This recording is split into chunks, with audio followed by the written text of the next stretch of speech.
What's going on, everybody? Welcome to another episode of the CK Podcast. Today we have a very special guest by the name of James Kyle, man, from dimedrop.net. Definitely check out his great website. Lots of insight on the 2018 NBA draft class. He is also living in Kentucky, so he's based out of there. He knows a lot about Kentucky prospects, so we'll get to that later, since a lot of people know that a lot of the Kentucky Wildcats are in Sacramento as we speak right now. Yes. But today we are specifically covering Trey Young, Marvin Bagley, and Luka Doncic. What's going on, James? Not too much, man. How are you doing? Pretty good, pretty good. So you told me that right now you're in the zone about covering Luka Doncic, and as everyone knows, with the news yesterday that DeAndre Ayton pretty much said, I'm going number one, so that leaves the Kings on the clock. Yeah. I'm on record saying that I truly believe in my heart that Luka Doncic is the safest prospect I have ever seen in my life, and that he is the best prospect in this class, and I would go with him at number one if I had number one. So talk to me about his strengths and his weaknesses, and what do you see? How do you see his game translate into the next level? Would you say that Luka, you said he's the safest pick you've seen in your life? Would you put him over LeBron?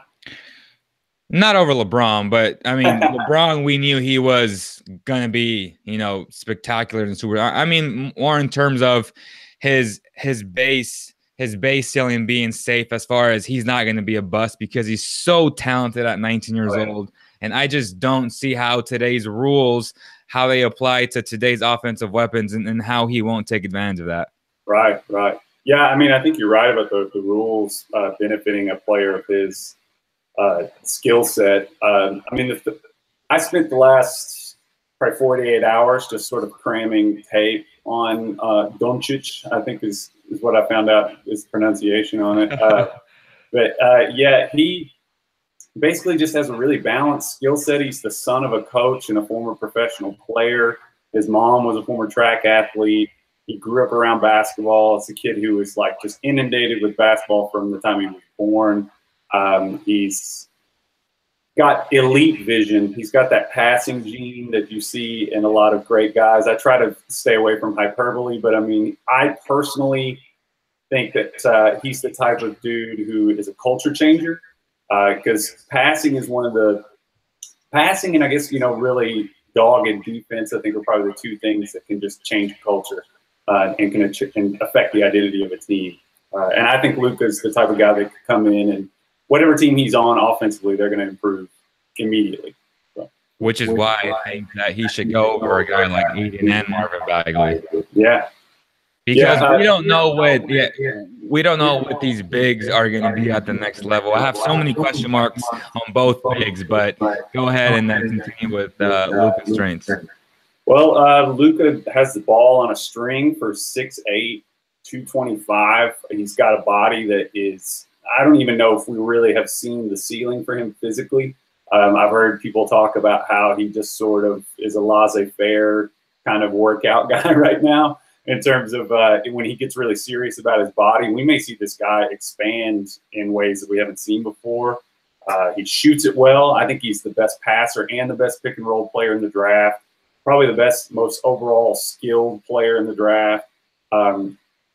Interesting thing to postulate. If Trey Young were 6'8" and the same build and same athleticism, I think that would be really, really fascinating. And that's something we could talk about. But Luka is Trey's the only person, if you put him in a vacuum in the same body, I agree. I would maybe say that Trey is there. But Luka just, in the pick and roll, he's devastating. I mean, he can get smaller guards on his hip and force bigger guys to come and commit. And once the hedger on a pick and roll comes, you get a situation where the extra help has to make a decision because Luka can get to the rim or he can hit shooters. I mean, he fires lasers, man, across the middle of the floor, and he's big, like I said. So he sees sight lines that for a guy with his passing ability, it's rare. He's talented. I'm really high on him, if you get so. Absolutely. And it's funny you mentioned Trey Young, because I was talking to my photo editor yesterday, E-Man, and I was like, dude, if Trey Young was at least 6'5" to 6'6", I would put him in the same class as Luka Doncic because he's the closest thing to Luka in terms of shooting, playmaking ability, feel for the game on offense. Both guys have question marks on defense, and rightfully so. Trae being he measured in on 6 foot and was usually 6'1" at the combine, but he's definitely going to be a liability on defense, make no question about it. But his offense is so unique and so special that it's going to trump his defense, in my opinion, which is why I believe he's going to be a very good basketball player at the next level. And the reason why Luka's higher is because he's not 6 foot, and he does have quick instincts on defense and quick hands. And if you do switch on this guy, he is 6'8", 225. And he still has a lot of baby fat. I mean, the kid is 19 years old. I can't wait to see how his body develops by the time he's 23 years old. So I'm just all in, and I understand that sometimes he looks lost on defense, and I'm not making an excuse for him, but I mean, this kid has played about 2 years straight already. I mean, and they play a lot of games, so fatigue has to enter into these equations because I've seen him play good defense.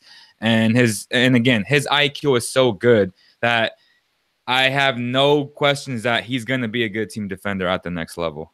Oh yeah, I think that I look whenever I'm trying to project if a guy's going to be a good defender, I typically try to look at their positional intelligence on both sides of the ball. And Bagley's the same way, and we can talk about that. But I think that Luka has just a very, very accelerated positional intelligence, and he grew up playing. The thing that people should realize when they're projecting is Lucas grew up playing ahead. Like when he was 7 years old, he was playing 10-year-olds and so on and so on. So when he's in that situation of being physically at a disadvantage, that just caused his skill level to just skyrocket, and then he grew to 6'8". So you got to think about, so then you're in this vehicle that has this crazy skill level. And it's kind of similar to LeBron, honestly. LeBron had a really kind of similar skill set. I don't know. It's just really interesting how the body type can affect or not affect a player's development.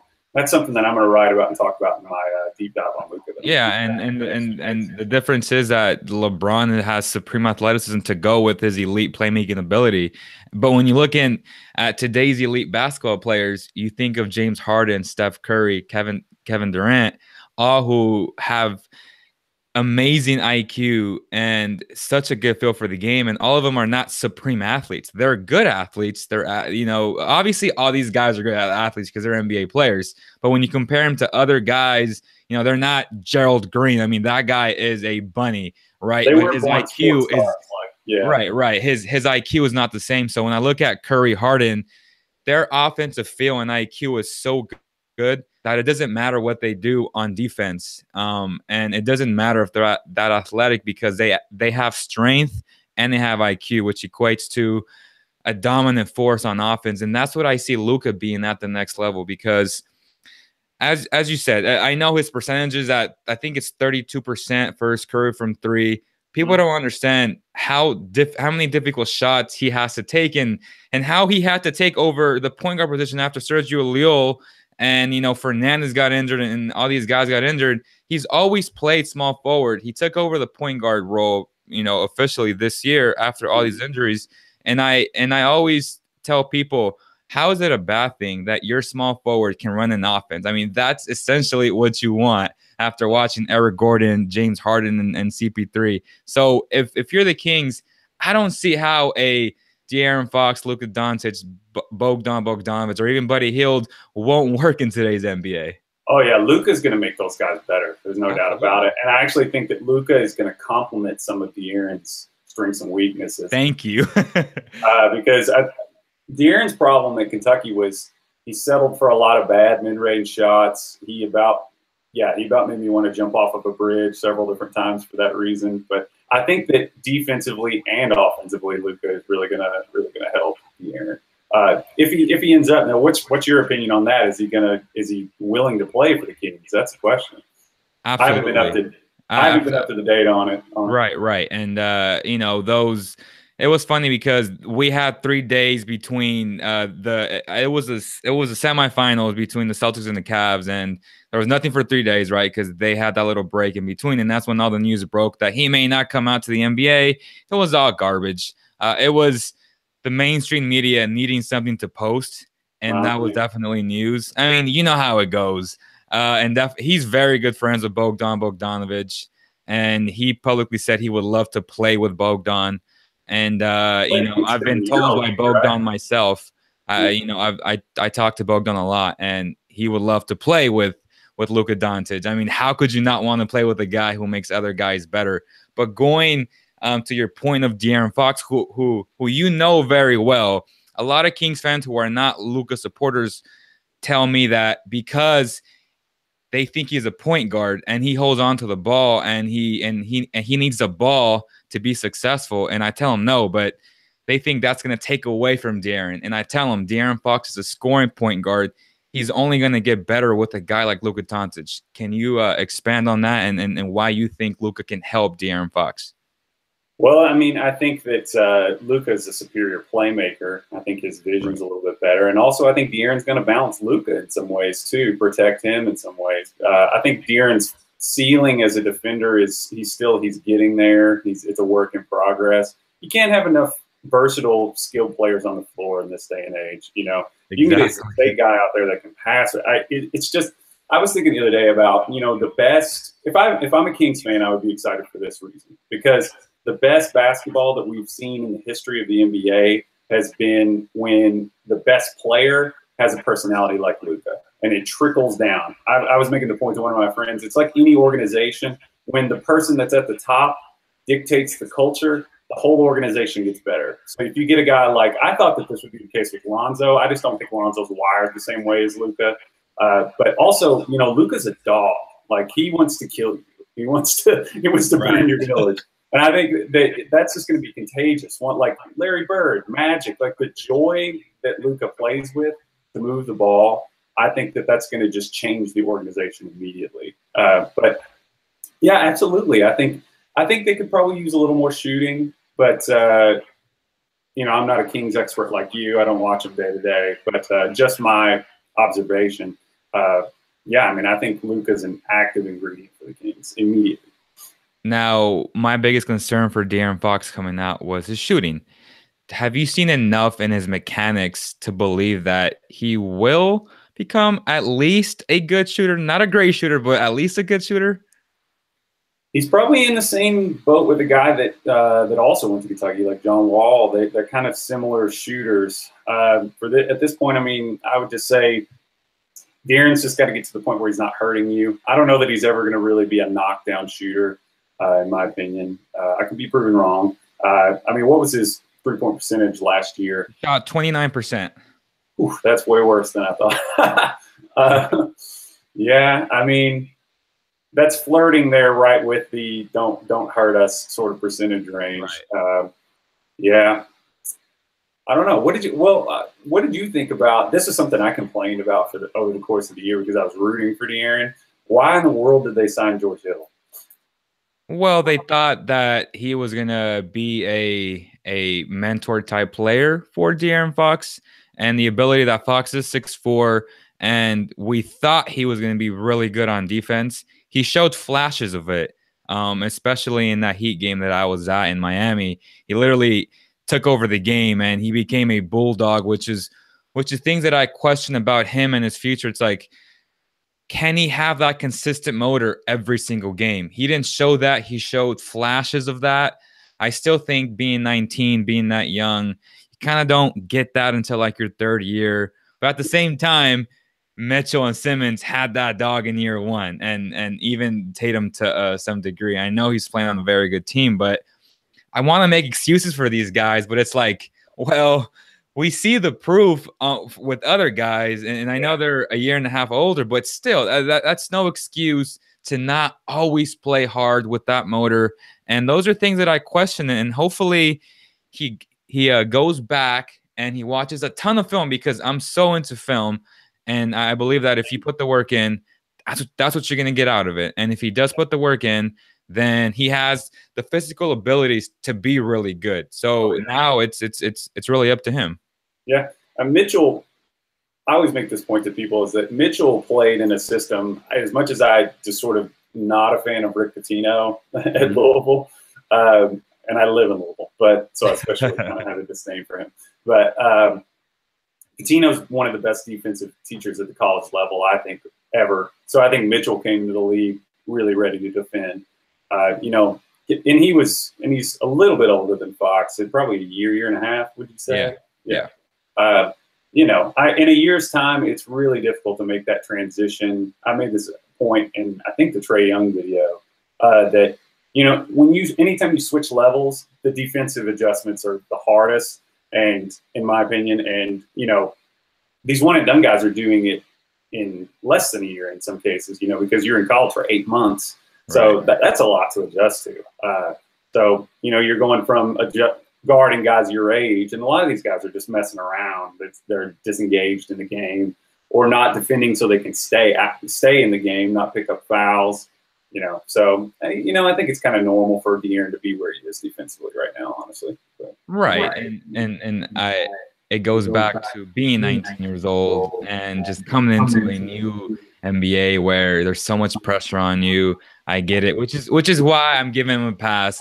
But definitely, and for the record, I don't want Kings fans to go out there, oh, Leo thing. No, I do believe he's going to become that hound on defense that we see in tape and in flashes. I really do believe that because his mindset is in the right place. But now is he going to put the work in? And I believe he has been in the summer. I'm very good friends with his brother, and he keeps tabs on him, and he's like, well, and what I love about it is that everyone looks good shooting, you know, shots on Instagram and Facebook and stuff like that, right? Like everybody looks good. And his brother was like, yeah, everybody looks good. But we'll see it to the season. And that really stands out to me because he could have easily said, well, yeah, he's going to be great next season. But no, like we'll see. And he has to put the work in first. And that's I like guys who won't enable you and will push you to strive for better and bigger things. Oh, for sure. So I want to move on to Marvin Bagley, who I'm not very high on, man. I think his defensive instincts are just terrible, and him not having a long wingspan won't help him at the next level, especially when he goes up against guys who are as athletic as him. And he's not going to go up against these dudes that he was in the ACC. So talk about his strengths and his weaknesses, and how do you see him projecting at the next level? Well, I came pretty strong with a hot take on Bagley. I've been a big fan of him since he was in high school, when he was at Sierra Canyon. I mean, he's a guy with like excellent fluidity at about 6'11". He's one of those guys where he's like me. His wingspan is his height. You know, he doesn't have a crazy wingspan, but he runs really well. He's relentless on the backboard. That's his biggest strength, and I think that'll translate in the NBA. I think that he's a guy who can 1, 2, 3 tap the ball to himself. His second jump and his third jump are just as fast as his first jump. He's a dog. He tries to, you know, something that really stuck out to me is that, you know, Bagley doesn't need the table set for him. He's the type of guy that could jump into any game on earth and do what he does, like out of context. Like he could just come and beat Marvin Bagley and be a force. He was one of the most efficient players in the country this past year as a freshman against good competition. I think he averaged like 21.4, and he was on like 12 shots or something like that. They probably could have utilized him even more on that team.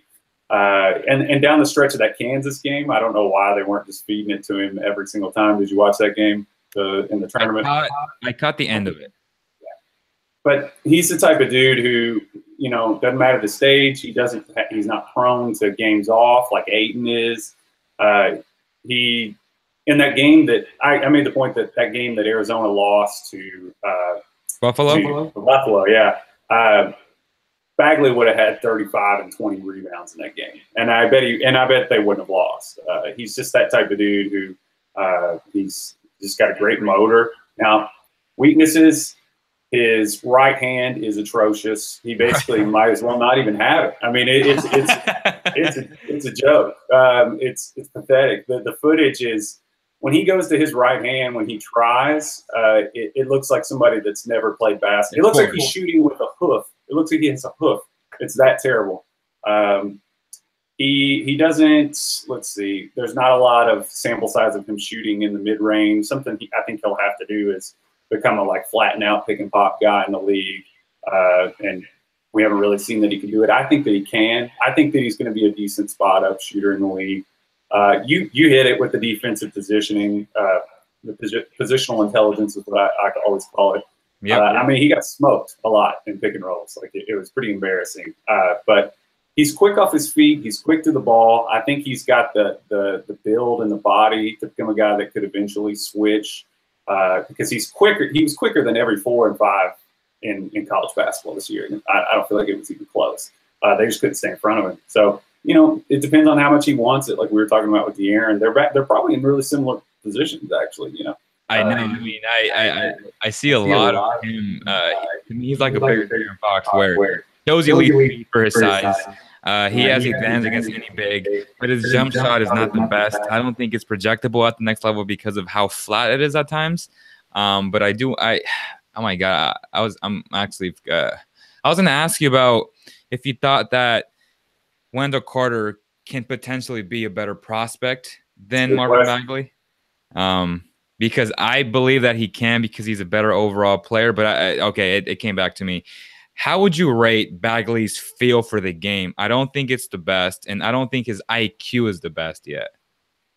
I've heard a lot of people saying they're down on his feel for the game. I don't know that I totally am with everybody on that. I think that he knows where his bread is buttered. You don't really see Marvin taking a lot of bad shots. Like he hangs around the rim. That's where a lot of his buckets come from. He doesn't force bad threes, things like that. In the pick and roll, I saw him get a lot of buckets as the roll man. Like I said, that's about the only thing I saw him doing in pick and rolls because he obviously wasn't handling the ball. In terms of Carter, I'm really high on Carter too. I like the Al Horford comparison a lot for Carter. His pace is a lot different than Bagley's. He's much more of a traditional sort of NBA 4, he would have fit in probably in any era, honestly. Carter is bigger, obviously. His jump shot, I would say, is probably marginally better somewhere. I think he actually shot like 40% from 3 this year. Right. He was like 15 for 30 at one point early in the season. That made my eyes bug when I saw that. But, back to the basket game, he's got a lot more in his bag than Bagley. I just think that Bagley's motor is going to be something it's going to be hard to keep him off the floor. My hot take was I actually think that Bagley is one of the few guys in this draft that could have played in playoff games this year because he's just that active on the glass. Right. And when you say motor, I agree. His offensive motor is great. Why has his motor translated to the defensive end? Bagley's motor? Yeah.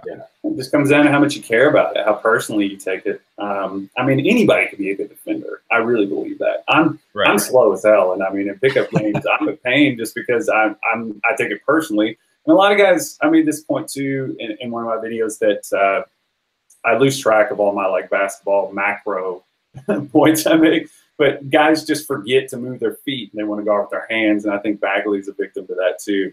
If you learn to move your feet and beat people to spots, anybody can be a good defender. You don't have to be the most athletic guy in the world. You just have to be, it's all about how badly you want to do it. Like Marcus Smart is a big pain in the butt. And it's mainly because of effort. And he's a great athlete too. But.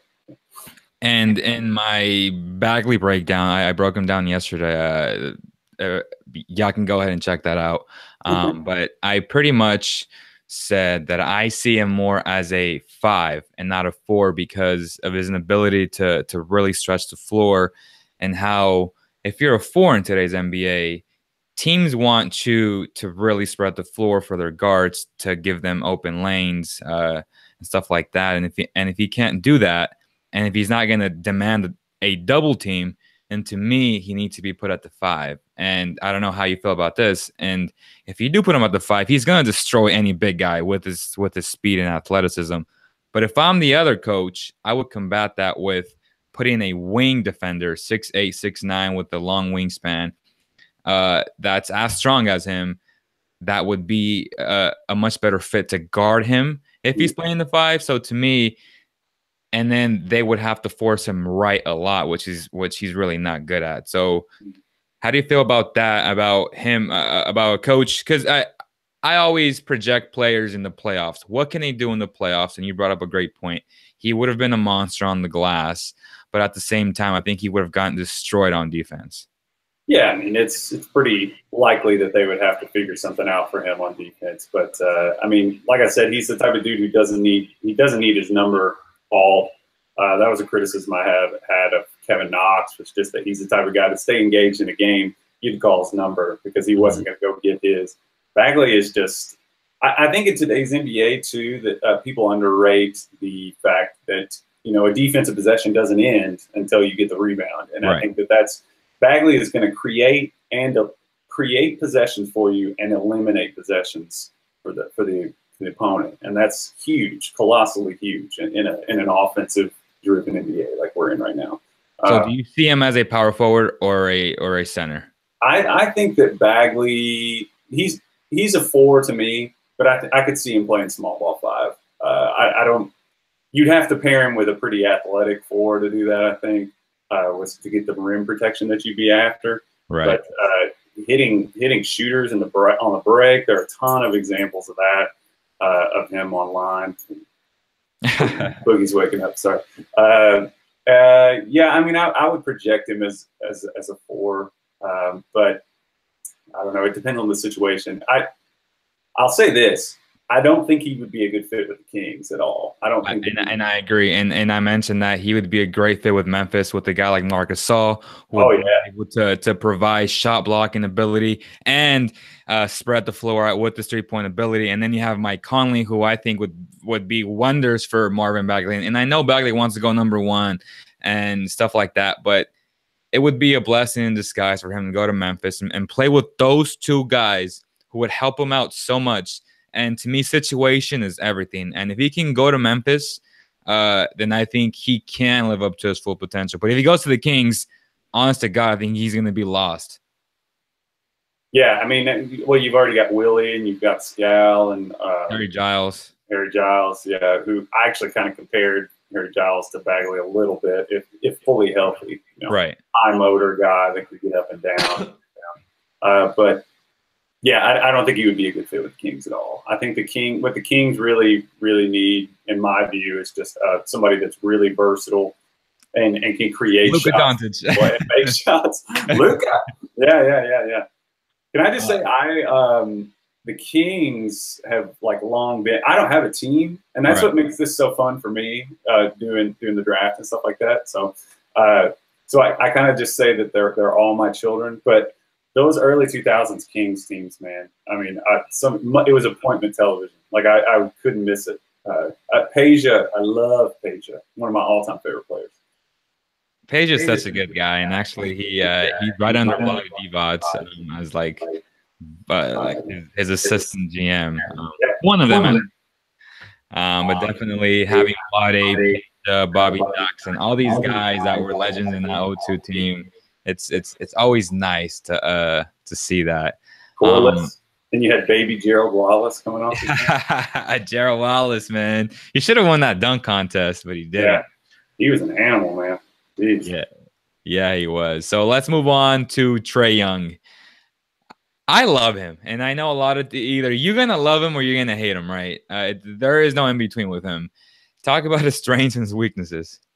Strengths, crazy range. I mean, he hit a lot of crazy deep threes this year. I've started to wonder if that was because of his size, and it was sort of a way for him to snipe, sort of the way whenever I played like Battlefront online. I don't know if we have any gamers. I'm not very good in close counters, so I would hang back. And with that pulse cannon, I could annihilate some people from pretty far away. I wonder if that's kind of Trey's thing. Trey shoots the ball in front of his face. He has a quick release, but it's, like I said, it's in front of his face. He depends on angles a lot. He's a below NBA threshold athlete, I think. He's not super quick. I worry about let's do strengths. I reveal my opinion by beelining to them. He's a good playmaker. He puts a lot of pressure on the defense in transition.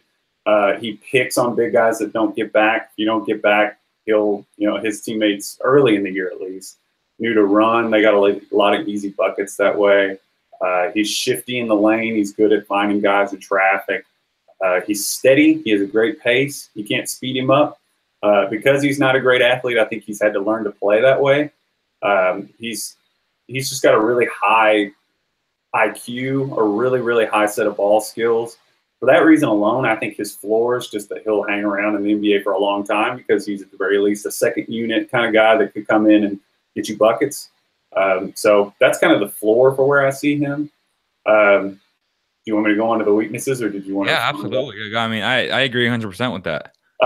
Weaknesses, yeah, like I said, he's small, not a great athlete. He basically, I didn't see many. When I was studying him, I watched like 10 to 12 of his games. I can't remember a sequence in any of those games where he defended. He wasn't a really good help defender. Every once in a while, he'd get an interception.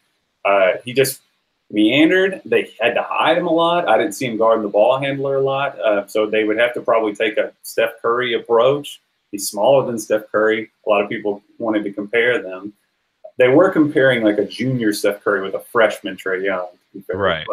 But I worry about his personality. I really do. By the end of the year, I started to kind of get the impression from the body language of his teammates that they were tired of playing with him because, early in the year, teams hadn't really probably had the opportunity to thoroughly scout him. And by the time conference play rolled around, they could pretty much bottleneck Trey Young, cut the head off of the snake, and Oklahoma was dead. And Trae kind of had that Kobe streak in him where he was like, you remember when the Celtics dared Kobe to shoot every time in that finals game, and he did?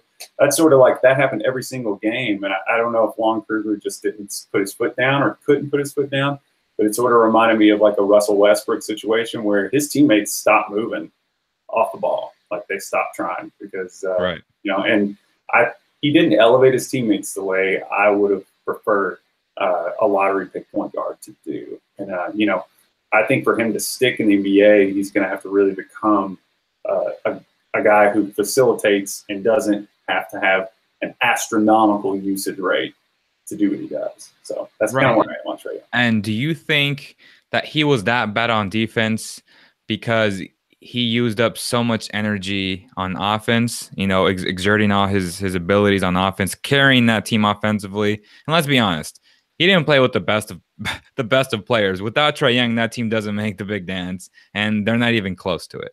Well, I would counter that with, if you go watch those Davidson teams from Steph Curry's time, right. Steph shot the ball a lot and he shot it well, but Steph elevated his teammates. Those guys all played better, looked better because they were playing with Steph Curry, and they were really great.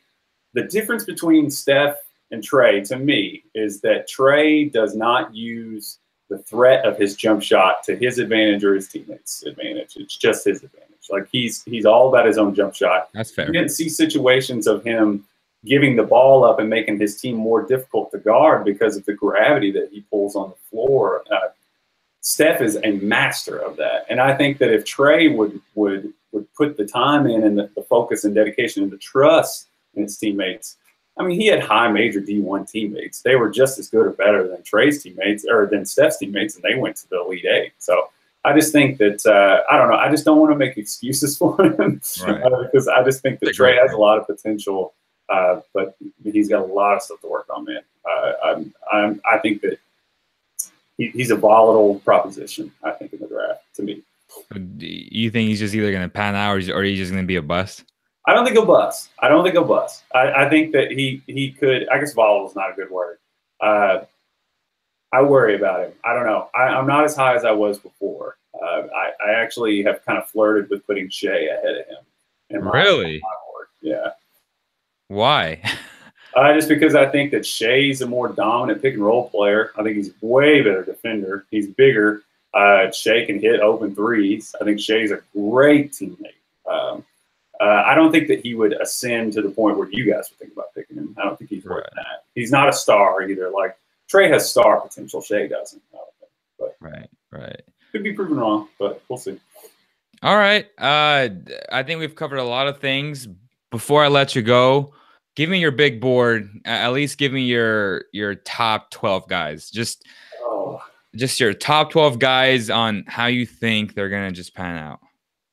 I've had a lot of people ask me to do a mock draft, and I'm always hesitant to do that because I would be like, I'm just totally in the dark guessing because I don't talk to teams or anything. I mean, maybe I will in the future.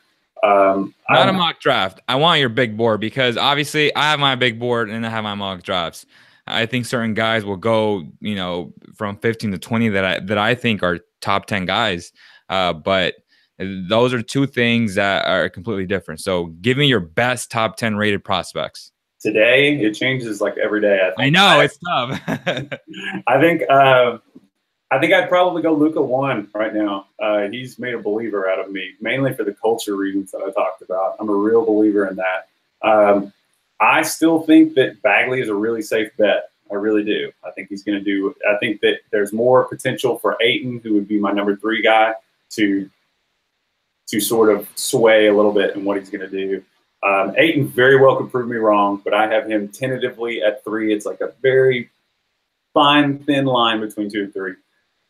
4, I don't even know if I could rank them. I mean, just off the top of my head, Jaren Jackson Jr. would be really high up to. I think that if Michael Porter Jr. can get healthy, he'd be right there. Then you start getting into, I don't have it in front of me, but let's see. I'd probably go. That's tough. I would say one of the 3 point guards. Honestly, it's going to go somebody in that order. You're going to get it like a point guard wing, right in that range. So I mean, I'm high on Mikal Bridges. I think that he's another guy that's going to come plug right in. I'm high on Shea. Like I said, I would probably put him there at 6. I'd put Trae at 7. I'd put Colin Sexton at 8. Wendell Carter probably at 9. At 10. Somebody, either Miles or Kevin Knox. And then I also think Anthony Simons is a really interesting prospect. I don't know if I'm going to have time to write about him, but I'm pretty intrigued by him. I'm trying to think of the other guys that I've written. Going late first or early second? Simons? Yeah. I could see him going late first. I could. You talked about Diallo. I think Diallo is a guy, sort of a Namon Shumpert type guy that could, he commits to being an energy, hustle, defender type guy. I think he could have a good career. If he wants to score, he could have a rough career, I think. Right. So I'll give you my top 2. It's Luka Doncic and Jaren Jackson. I feel like Jaren Jackson is the best big in this draft. We know at the very worst he's going to be a force on defense. Oh, I forgot Mo Bamba. Yeah, and right. And then and he's a much better defender than Mo Bamba. And it's one of the things where a lot of fans look at blocks as the definitive thing to prove if you're a good defender or not. And in today's NBA, being a shot blocker, a rim protector, is not being a defensive anchor anymore. Like, that's not enough to be the leader on defense. You have to be able to communicate well and be very good on switches. I don't see Mo Bamba being that guy. I don't see Marvin Bagley or DeAndre Ayton being those guys. And to me, and it's crazy to say, but I do believe Jaren Jackson has Draymond Green instincts on defense, and that's a rarity.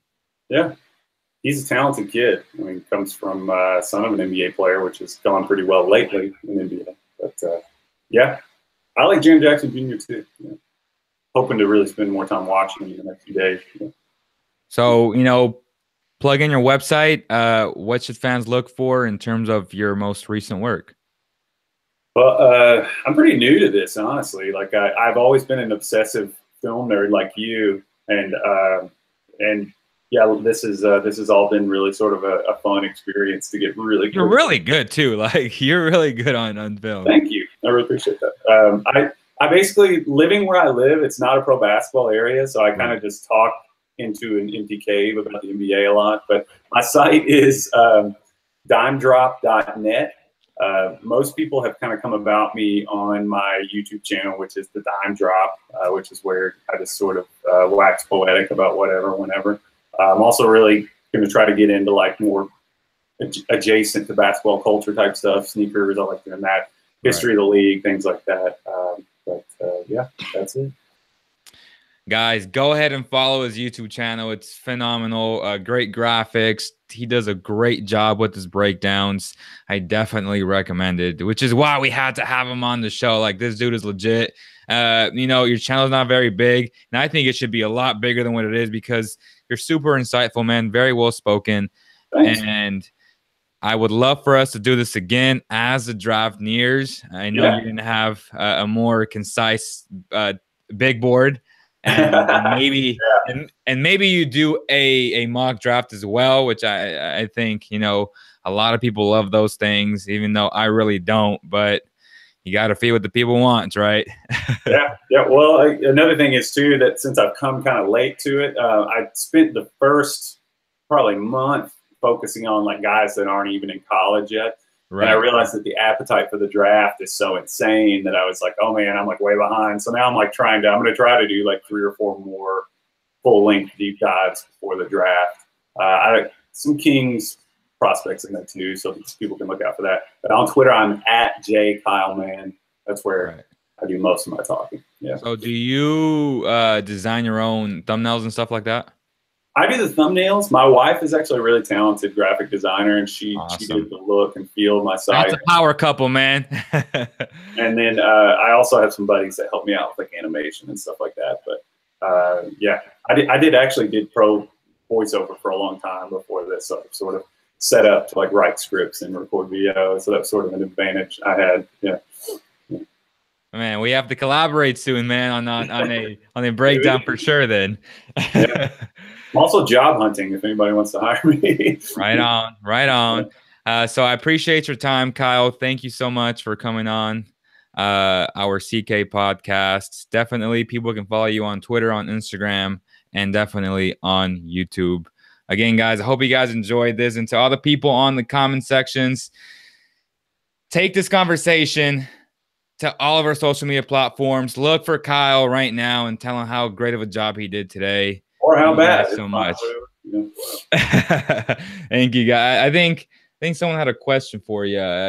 Bagley had all the talent. So there's some people. A lot of people are agreeing with you on Marvin Bagley, but it is what it is. I mean, that's what makes this so fun, right? We just never know, right? And you don't know. You don't.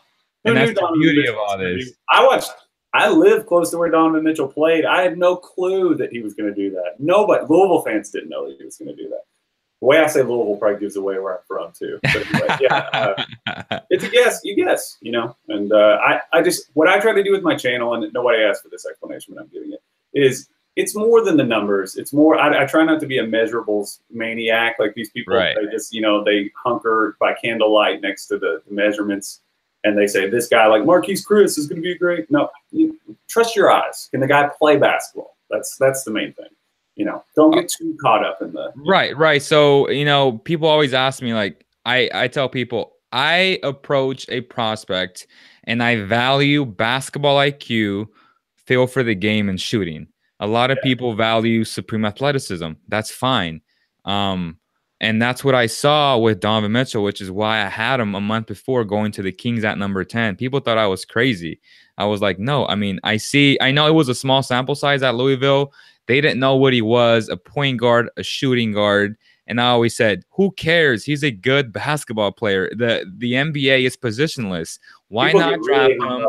And the big issue is that at the time they had Malachi Richardson, Buddy Hield, and Bogdan. All to me, they were all question marks to me. And obviously they drafted Fox at 5. But I was like, it doesn't matter. He's going to be a great defender at the very least. And he's shown to play very good in pick and roll. I mean, that's what I saw when I saw tape on him, when I watched a lot of tape on him. And I was like, and he's a great intellectual player. His IQ was off the charts. When I got to interview him at the pre-draft process, I was like, he's the guy. I said, he's so humble. He just gets it. He's all about his family and his job. And to me, that really matters. And to me, hate to say it, man, like Ben McLemore, it was written on the wall. He had all the skill set in the world, but his IQ wasn't there, which is why I think he hasn't really succeeded and has found a spot in the NBA. And, I wish him the best. He's a great kid. But at the end of the day, you have to be able to disseminate a lot of these offenses and defenses and just have a lot of awareness. And a lot of these players don't have that. And like you said, if you can play the game of basketball, it doesn't matter. Like Joe Ingles, this dude gave it to Paul George, and he's not that athletic. But the fact that he's so smart up here, he can be so effective. And that's what I see Luka Doncic being. Yes, I think that's a good bow to put on it. Yeah, for sure. Sounds like we agree on a lot. Yeah. All right, my man. I appreciate your time, and we'll talk to you soon. Thanks for having me. Appreciate it.